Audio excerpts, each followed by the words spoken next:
Kalax adjusted the focus on his observation equipment for the 17th time that day, his four eyes blinking in sequence as he tracked the movements of yet another human doing something completely insane.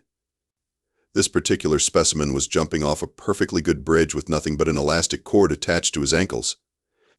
The human was screaming, but Kalax's audio sensors detected elevated endorphin levels in the voice pattern. They were enjoying this, voluntarily falling toward certain death and enjoying it. "Recording another one of your death worlders, Kalax," came the unmistakably condescending voice of Captain Drell. The ship's commander never missed an opportunity to remind Kalax that his fascination with humans was considered borderline delusional among the crew. "With respect," Captain Kalax replied without looking away from his monitors, "Earth is statistically the most biologically diverse Class M planet in this sector." "My research." "Yes, your research," Drell waved a tentacle dismissively. "The High Council has reviewed your latest petition, by the way. Once again, they've denied your request for open contact with the humans." Kalax's secondary heart sank. "On what grounds this time?" "The same as the last 4 times. Earth is classified as a death world, Kalax. The humans evolved on a planet where nearly everything can kill them. Their gravity is crushing, their atmosphere corrosive, their biosphere teeming with pathogens, and their fauna aggressively predatory. Even their plant life is trying to poison them. And instead of dying like reasonable beings, they just..." Drell gestured at the screen where the human was now bouncing back upward, laughing maniacally, "adapt and enjoy it." Kalax's skin rippled with frustration.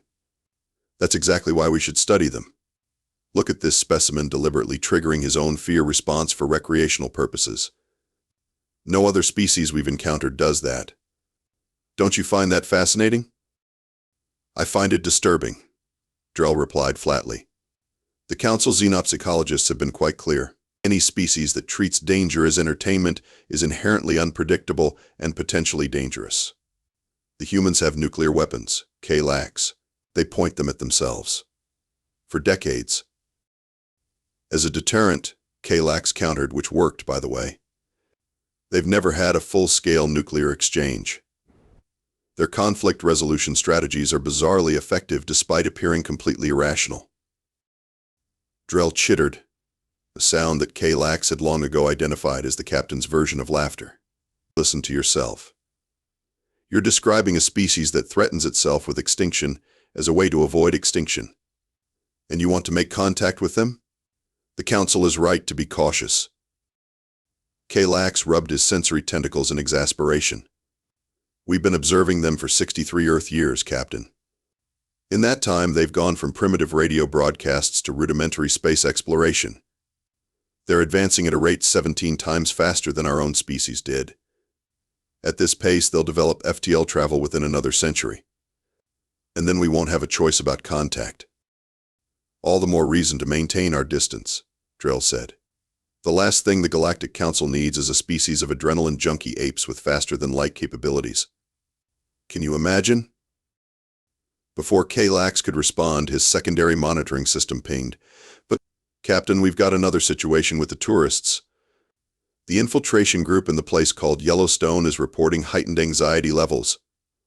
Apparently, their human guide is taking them into bear country, whatever that means." Drell's skin paled to a light mauve. "Those idiot tourists and their authentic Earth experience tours. I told the Council those programs were a bad idea. Disguising themselves as humans just to experience Earth's natural environment? It's like vacationing in an active volcano." Kalax quickly scanned the incoming data. "Actually, Captain, this might be the perfect opportunity for more detailed observation. The guide is a human-designated park ranger, someone specifically trained to protect others in these dangerous environments. If I redirect our satellite coverage..." "Fine," Drell sighed. "Monitor them.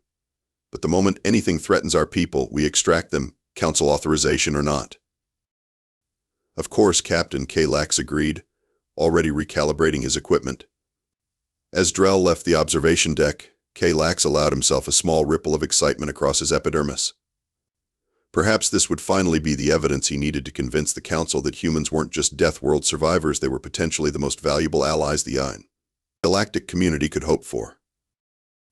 Especially if what the humans called climate change continued its current trajectory. The galaxy was full of harsh worlds, after all. And who better to help colonize them than a species that thrived on a planet seemingly designed to kill them? Dave Henderson hitched his ranger hat back and took a long swig from his coffee thermos, eyeing the group of tourists with barely concealed amusement. 20 years as a Yellowstone park ranger had taught him to spot the city slickers a mile away, but this bunch took the cake. They moved like they were afraid the ground might swallow them whole, flinching at every sound and asking questions that made Dave wonder if they'd ever been outdoors before. "So, Mr. Ranger Dave," said the one who'd introduced himself as Morp Peterson, "are you certain this area is safe from the, bears and wolves you mentioned in your safety briefing?" Dave took another sip of coffee to hide his smile.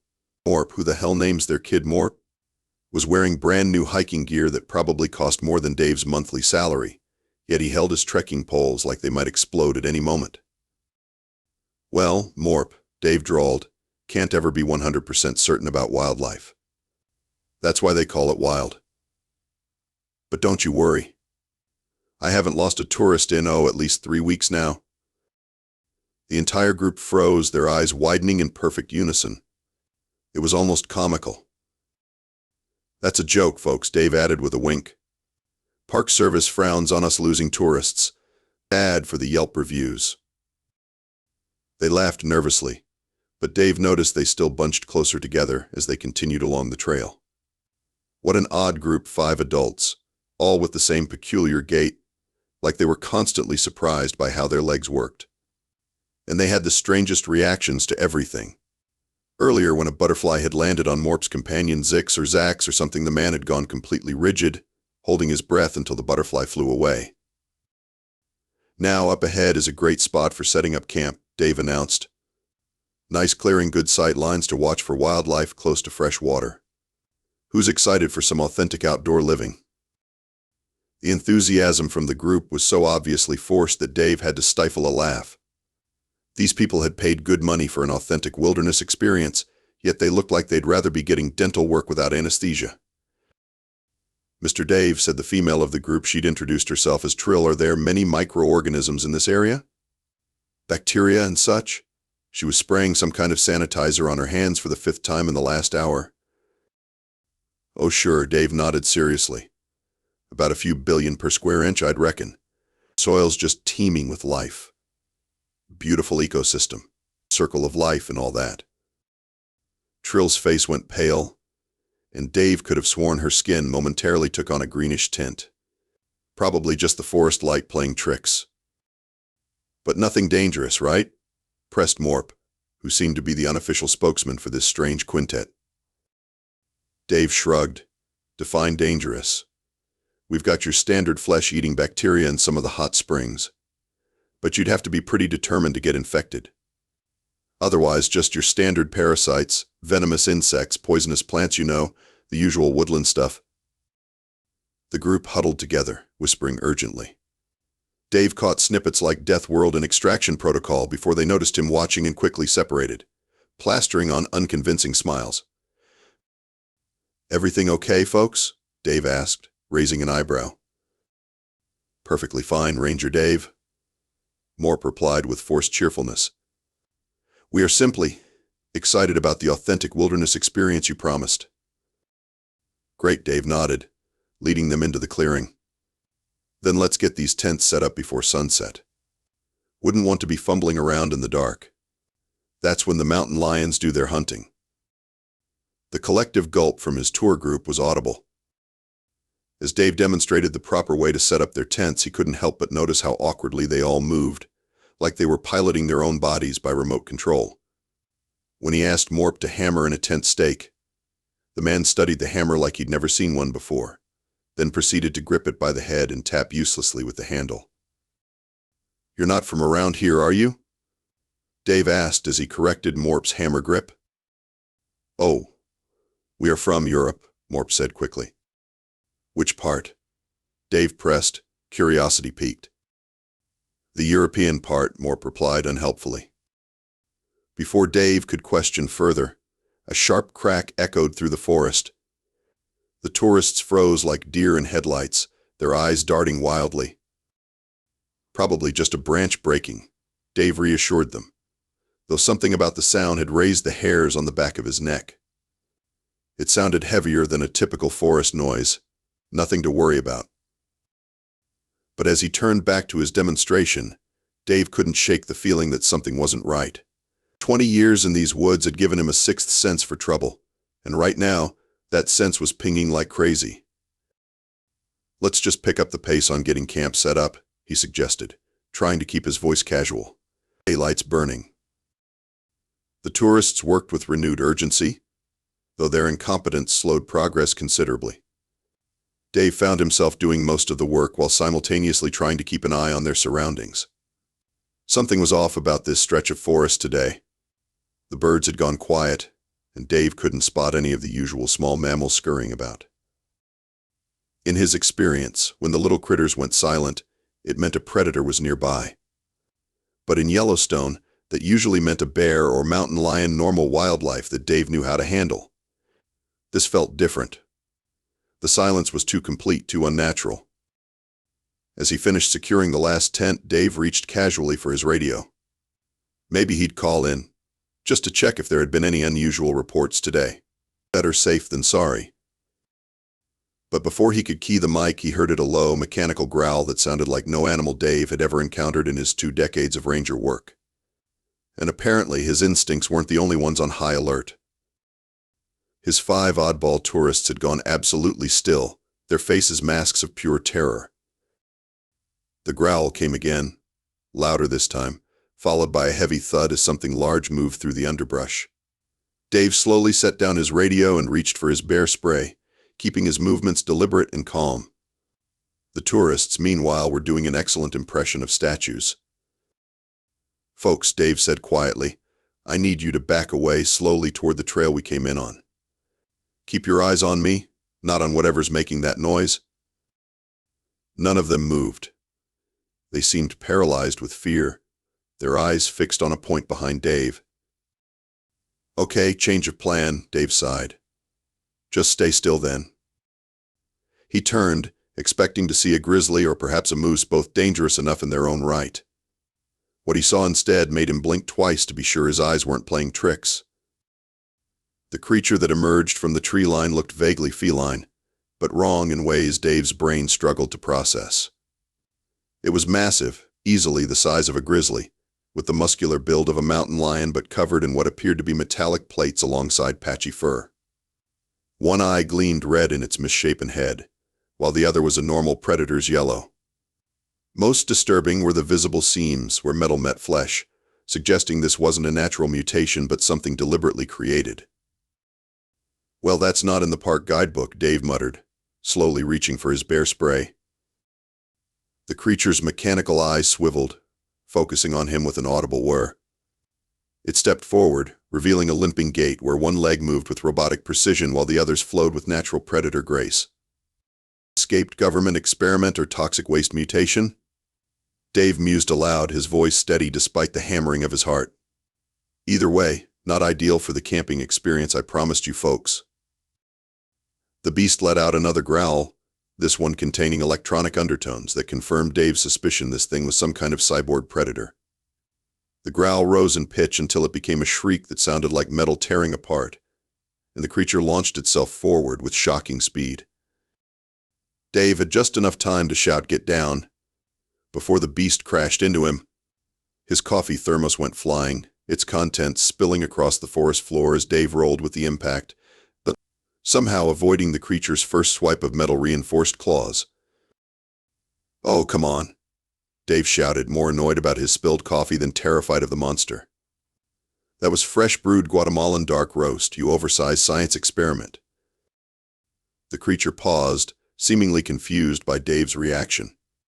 It was used to prey that ran or froze, not prey that complained about coffee. Dave seized the moment of hesitation to scramble backward, putting a tent between himself and the beast. From the corner of his eye, he could see his tour group still frozen in place, their mouths open in silent screams. "Seriously, folks?" Dave called out. Now would be a great time for one of you to call for help. Or at least take a video. No one's going to believe this without evidence. The cybernetic predator recovered from its surprise and circled the tent, its mechanical eye tracking Dave's movements with deadly precision. Dave assessed his options. His bear spray might disorient it, but those metal plates would protect much of its sensory equipment. His knife was practically useless against something this size. The satellite phone was in his backpack, currently lying on the other side of the clearing. Okay, think Dave, he muttered to himself. What would Bear Grylls do? Besides drink his own urine, which I'm not desperate enough to try just yet. The creature lunged again, shredding the tent between them. Dave dove sideways, rolling to his feet with the agility of someone who'd spent decades navigating rough terrain. He came up holding his bear spray in one hand and his heavy-duty flashlight in the other. Let's see how those electronic parts like a face full of capsaicin, you dollar store Terminator. Dave shouted, aiming the bear spray directly at the creature's face. The powerful concentrated blast hit its target, causing the organic eye to immediately clamp shut. The mechanical eye, however, continued to track him, though its movements became more erratic. The creature writhed, pawing at its face with metal-enhanced claws, letting out a roar that was half animal pain, half electronic distortion. Dave didn't waste the opportunity. He charged forward, swinging his heavy metal flashlight with all his strength at the creature's mechanical eye. The impact sent a jolt up his arm, but he was rewarded with a satisfying crack as the red lens shattered. Not so tough without your targeting system, are you? Dave taunted.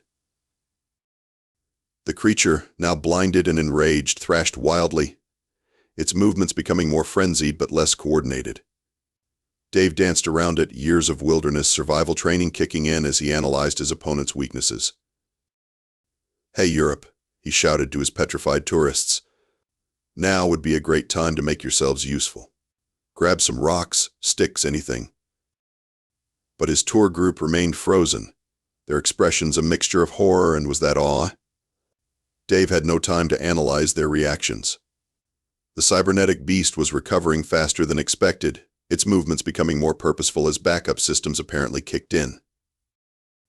The creature turned toward the sound of Dave's voice, metal teeth gleaming in the fading sunlight. It gathered itself, muscles and hydraulics tensing in unison, preparing for a final deadly pounce. Guess it's just you and me then, Dave sighed, gripping his flashlight tighter. Come on, Robo-Kitty. Let's dance. From his hidden observation post, K-Lax couldn't believe what his 4 eyes were witnessing. His primary sensory stalks were fully extended, recording every impossible moment of the encounter, while his secondary stalks quivered with a mixture of scientific excitement and pure terror. Are you getting all this? K-Lax whispered urgently to his equipment tech, T-Poke. Affirmative, T-Poke replied, his own skin cycling through shades of disbelief. Though no one will believe it's real footage, the human should be dead already. On their monitors, the park ranger classified as an average specimen of human physicality was doing something that defied all xenobiological logic. Instead of fleeing or succumbing to the clearly superior predator, he was fighting back. Not just fighting back, but doing so with a level of resourcefulness that bordered on the absurd. Is he using a cooking pot as a shield? T-Poke asked incredulously. K-Lax zoomed in the camera. Affirmative. Standard aluminum camping cookware. Completely ineffective against those cyberkinetic claws, yet somehow.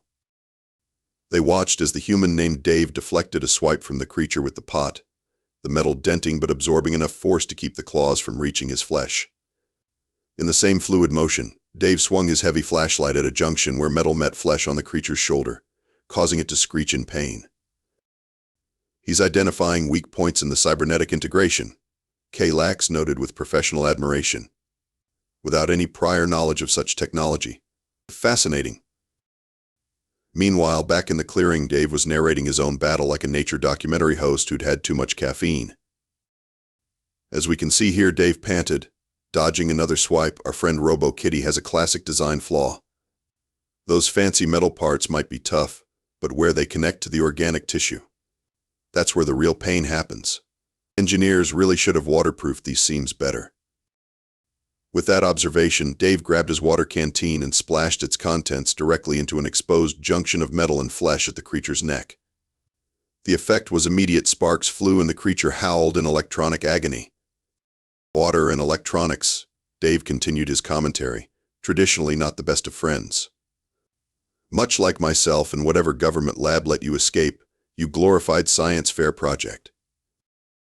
The creature staggered, its movements becoming more erratic as short circuits disrupted its coordination. Dave pressed his advantage, circling around to the beast's blind side where its organic eye was still swollen shut from the bear spray. Kalax and Teapot watched in stunned silence as the human continued to battle the cybernetic apex predator with nothing but camping equipment and what humans called sarcasm. "He's not even using proper weapons," Teapot whispered. Just things he happened to have on hand." "That's what makes humans so remarkable," Kalax replied, his voice hushed with reverence. "They weaponize their environment. Everything is a potential tool to them." As if to illustrate Kalax's point, Dave had just grabbed a small container from his belt, popped it open, and flung its contents into the creature's snarling mouth. "Enjoy some ultra-spicy beef jerky, Tin Whiskers," Dave shouted. "Carolina Reaper pepper seasoning hot enough to melt your motherboard." The creature's organic components reacted violently to the capsaicin overload, causing it to thrash and claw at its own mouth. Dave used the distraction to grab a coil of paracord from his pack, quickly fashioning it into a crude lasso. "No way," Teapot breathed. "He's not seriously going to." "He is," Kalax confirmed, unable to tear his eyes from the monitor. Dave swung the makeshift lasso over his head, timing his throw perfectly to catch the creature's thrashing head. With a sharp yank, he tightened the loop around its neck, then immediately dove behind a large boulder as the beast went into a frenzy. "Is this standard procedure for human park rangers?" Teapot asked, his professional detachment completely abandoned. "Negative," Kalax replied. "Our research indicates most would have retreated and called for specialized assistance. This one is improvising." On the screen, Dave was now using the paracord to play a deadly game of tug-of-war with the creature, strategically yanking it off balance whenever it tried to charge. Each time the beast stumbled, Dave would dart in to strike at another vulnerable connection point between metal and flesh. "Getting tired yet, Cyber Kitty?" Dave taunted, sweat pouring down his face despite the cool evening air. "Because I could do this all day." "Well, maybe not all day. I've got dinner reservations at the lodge at 7, and I refuse to miss Taco Tuesday." The creature let out a metallic shriek and lunged forward with renewed fury. This time, Dave miscalculated. The paracord snapped taut, but instead of stumbling, the beast leaned into the pull, using its momentum to close the distance before Dave could react. Kalax's epidermis rippled with distress. "He's done for," he whispered. But at the last possible moment, Dave dropped to the ground and rolled beneath the creature's leap. As the beast sailed over him, Dave thrust upward with his survival knife, finding the precise seam where the creature's natural spine met its cybernetic enhancements. The blade slid home with surgical precision.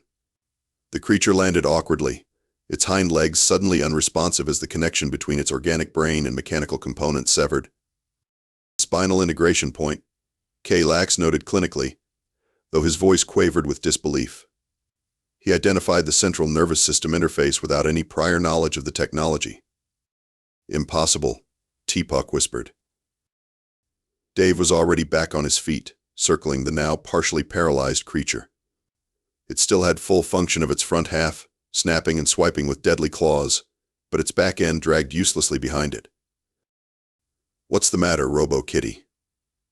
Dave called out, his voice remarkably steady for someone who had just gone toe-to-toe with a cybernetic killing machine. "Feeling a disconnection between your mind and body? Maybe you should try yoga. I hear it really helps with that mind-body awareness." The creature let out one final, defiant roar and gathered itself for a desperate lunge. Dave stood his ground, flashlight raised like a club, a determined glint in his eye. "Come on then," he growled. "Let's finish this." Kalax couldn't watch. He turned away from the monitor, his skin blanching to a pale blue. When he heard Teapot gasp, he forced himself to look back. The human was standing over the now motionless creature, breathing hard but very much alive. The cybernetic beast lay still, its mechanical parts occasionally twitching with residual electrical pulses. Dave wiped his brow with the back of his hand, then turned to his still petrified tour group.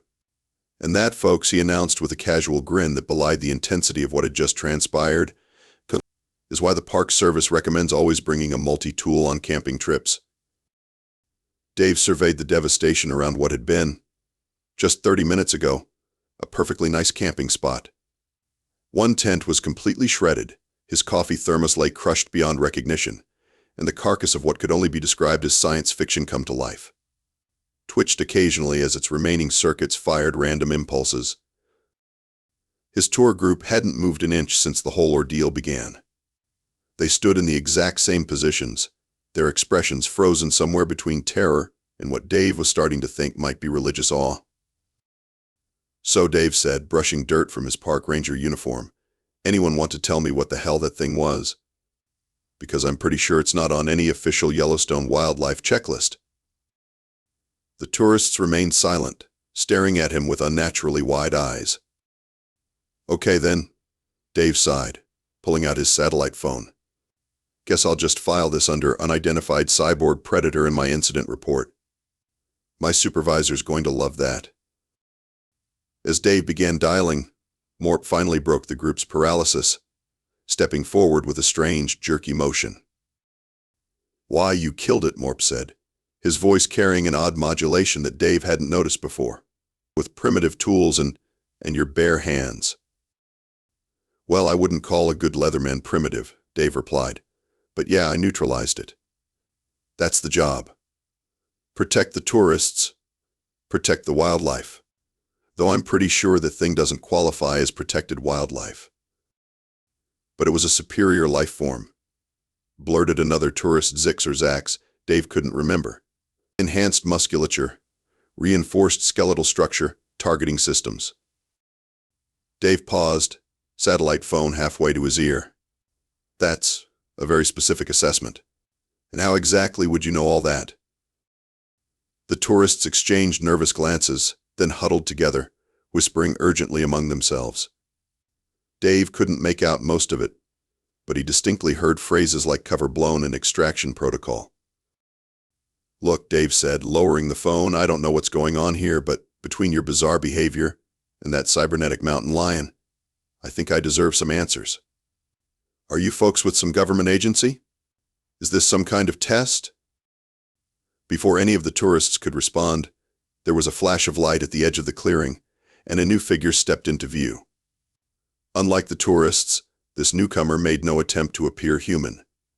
With 4 eyes mounted on short stalks, skin that shifted through shades of blue, and a body that seemed to have too many joints in all the wrong places, the creature was unmistakably alien. "Oh," Dave said after a moment of stunned silence. "Well, that explains the weird hammer grip." The alien stepped forward, its 4 eyes blinking in an unsettling pattern. "Ranger Dave Henderson." It said in surprisingly clear English, "I am research xenobiologist K. Lax of the Galactic Survey vessel Perpetual Curiosity. I must apologize for this breach of protocol, but after witnessing your encounter with the enhanced apex predator, I felt direct contact was justified." Dave looked from the alien to his tourist group, who were now shifting uncomfortably, their human disguises seeming to ripple in places. "So," Dave said slowly, "not from Europe, then?" "Indeed not," K. Lax replied. "These are Xenthorian tourists participating in our Experience a Death World program. They wear biometric disguises to blend in with local populations while experiencing the thrill of visiting a Class 5 hazardous planet. I assure you their presence was authorized by our highest authorities, though this particular encounter was not part of the planned itinerary." Dave holstered his satellite phone. "Death world?" he repeated. "You guys think Earth is a death world?" "Oh yes," K. Lax nodded enthusiastically, his eye stalks bobbing. "Earth is classified as one of the most hazardous inhabited planets in this sector. Your world has over 40 different biomes, each with its own unique dangers. Your gravity is crushing by galactic standards, your atmospheric oxygen levels are considered toxic to most species, your weather patterns are violently unpredictable, and your planet is teeming with predators. Like you. Dave blinked. Like me? Indeed, K-Lax continued, gesturing toward the fallen cyber beast. What you just demonstrated is precisely why humans are considered the apex predators of Earth, despite your lack of natural weapons. You improvised tools, identified weaknesses in a technologically superior opponent, and neutralized a threat that should have been beyond your capabilities. It was most impressive. Dave scratched the back of his head. I mean, I was just doing my job. Protecting the tourists, even if they turn out to be aliens in disguise.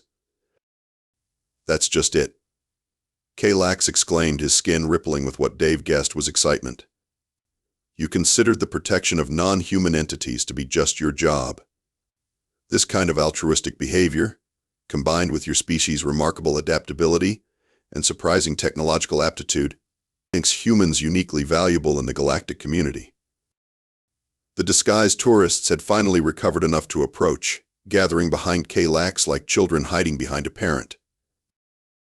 We were told humans were dangerous, Morp said, his voice now carrying a distinctive electronic undertone. But we never expected this. To be fair, Dave pointed out, most of my colleagues would have radioed for backup and evacuated you to safety. I'm kind of known for my, unconventional approaches to wildlife management. Fascinating, K-Lax murmured, making notes on a device that seemed to materialize from his skin. Individual variation within problem-solving parameters. Your species continues to surprise us. Dave looked at the dead cyber beast, then at the ruined campsite, and finally at the group of aliens standing before him. So about this incident report I need to file, any chance you guys can help me explain why Campsite 27 billion looks like a scene from a sci-fi horror movie? K-Lax's eye stalks perked up. Actually, Ranger Henderson, my research vessel is equipped with matter reconfiguration technology. We can restore this area to its previous state within minutes, leaving no evidence of the encounter. That would be incredibly helpful, Dave admitted, because I really don't know how to explain a robot cat corpse to my supervisor. In exchange, K-Lax ventured, would you be willing to provide a detailed account of your combat techniques and decision-making process during the engagement? For scientific purposes, of course. Dave shrugged. Sure, why not? But I want something in return besides just cleaning up this mess. What would you require? K-Lax asked cautiously. Dave pointed to his crushed thermos. That was my favorite coffee mug, and your cyber kitty destroyed it. Plus, I'm guessing that thing wasn't part of the Experience a Death World package tour? K-Lax's skin darkened with what Dave assumed was embarrassment. Indeed not. It appears to be an escaped research specimen from one of your own government's classified facilities. We detected its approach too late to warn you. Dave nodded skeptically. Well, since I saved your tourists from becoming kibble, the least you can do is replace my coffee. And I mean with the good stuff, not that freeze-dried garbage they serve at the ranger station. K-Lax conferred briefly with his team, then turned back to Dave. We can synthesize coffee from any world in the galaxy. Would you prefer Javanian brain stimulant beans or perhaps Crescent mood-enhancing brew? Dave grinned. Now we're talking. But first, let's fill out this incident report. I've got a feeling this is going to be the weirdest paperwork I've ever filed. 6 weeks after what Galactic Survey records officially termed the Yellowstone incident, K-Lax stood nervously before the Galactic Council's High Committee on First Contact Protocol. His research vessel, the Perpetual Curiosity, had been recalled to Central Command immediately following his unauthorized interaction with Ranger Dave Henderson, and K-Lax had spent the intervening time preparing his defense. Research xenobiologist K-Lax intoned High Counselor V-Rax, her 7 eye stalks focused intensely on him. Your actions on Earth constituted a Class 1 violation of the Non-Interference Directive.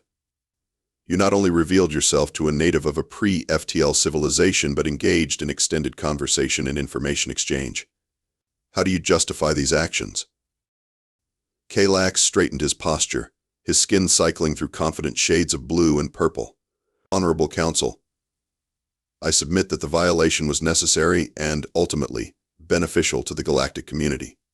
My recorded observations of Ranger Henderson's encounter with the cybernetically enhanced apex predator, which I must note, interrupted Counselor Draz, was itself the result of another violation, as it escaped from our research facility in the region humans call Idaho. Demonstrate conclusively, K-Lax continued undeterred, that humans possess unique adaptive capabilities that make them invaluable potential allies. The footage has already been viewed by over 7 billion citizens across the connected worlds. Indeed, K-Lax's recording of Dave's battle had become what humans would call viral, spreading across the galactic information network with unprecedented speed. Overnight, the perception of Earth had shifted from quaint death world to home of the most resourceful beings in the sector. The humans' combat techniques were impressive, admitted Security Counselor Thrak, but one exceptional specimen does not justify breaking our most sacred protocols.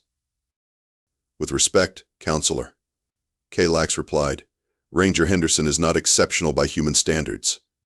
Our subsequent research confirms he possesses no unusual physical attributes for his species.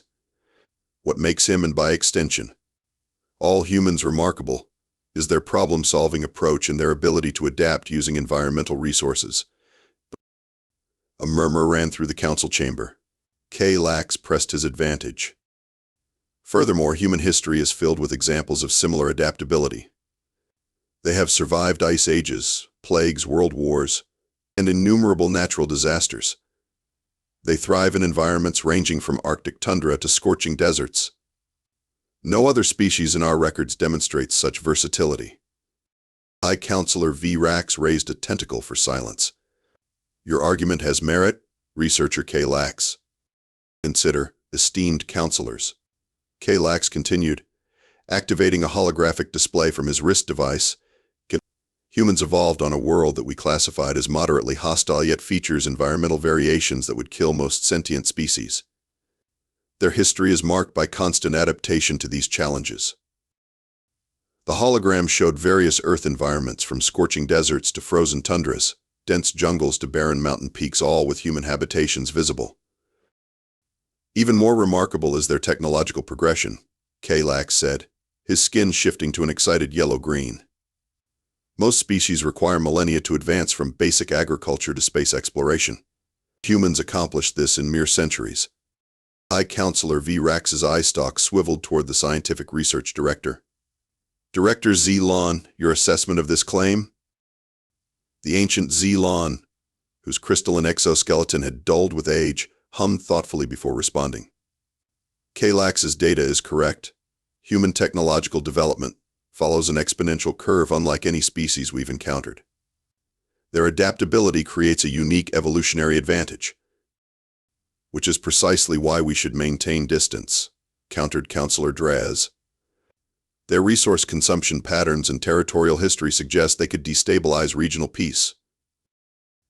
K-Lax projected a new image, the footage of Dave Henderson improvising weapons against the cybernetically enhanced grizzly bear.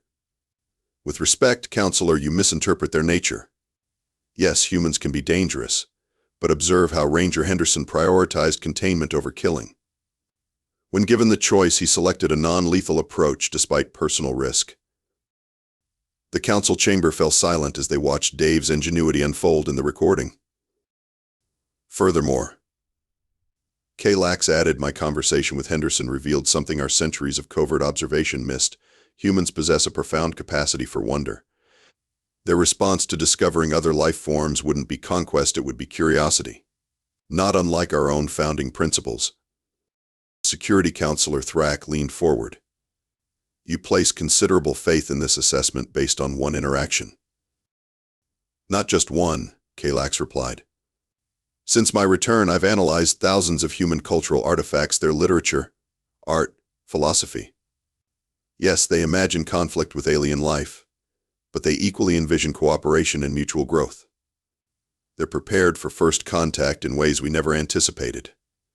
High Counselor V-Rax raised a limb, silencing the murmurs. The question remains, what do you propose we do about your violation, K-Lax? K-Lax's skin settled into a determined blue. I propose we use it. My interaction with Henderson was unauthorized, but it creates an opportunity. He already knows we exist, and he's demonstrated remarkable composure. I suggest a controlled expansion of contact using Henderson as an intermediary. Preposterous, exclaimed Draz. You suggest compounding your violation? I suggest evolution, Counselor, Kalax replied calmly. Our non-interference directive was established 10,000 years ago. Perhaps it's time we adapt it to recognize that some species like humans benefit from guided integration rather than isolation. Zelon's crystalline form caught the light as he shifted position. The xenobiologist makes a compelling argument. Humans are approaching technological thresholds that will soon render our stealth obsolete. A controlled introduction now, on our terms, may be preferable to an accidental discovery later. Rax's eye stalks converged in concentration. And what of Ranger Henderson? Do you believe he has maintained confidentiality about your encounter? Kalax hesitated before answering truthfully. Our surveillance indicates he filed an official report, but it was classified by his superiors as an unverified incident. He has told no one else. Because they wouldn't believe him, Thrak interjected. No, Kalax corrected, because he respects the significance of the encounter. He understands instinctively what revelation without preparation would mean for his species. Rax's appendages tapped rhythmically against her console. Finally, she spoke. The council will recess to deliberate. But before we do, Kalax, answer one question. If we were to approve limited contact, what would you say to this human when you meet him again? Kalax's skin rippled with thoughtful patterns before settling into a calm, determined hue. I would tell him that the universe is larger, more diverse, and more wonderful than he has imagined, and that his species has much to contribute to it. Then I would ask him if he wants to help us introduce Earth to the galactic community. As the council withdrew to their private chamber, Kalax couldn't help but feel optimistic. Somewhere on Earth, Ranger Dave Henderson was going about his duties, unaware that his encounter with an alien researcher might soon change the course of human history. And across the connected worlds, billions of beings continued to watch and rewatch the footage of a remarkably resourceful human facing down a cybernetically enhanced apex predator with nothing but determination and improvised tools, a preview of what humanity might bring to the galactic stage.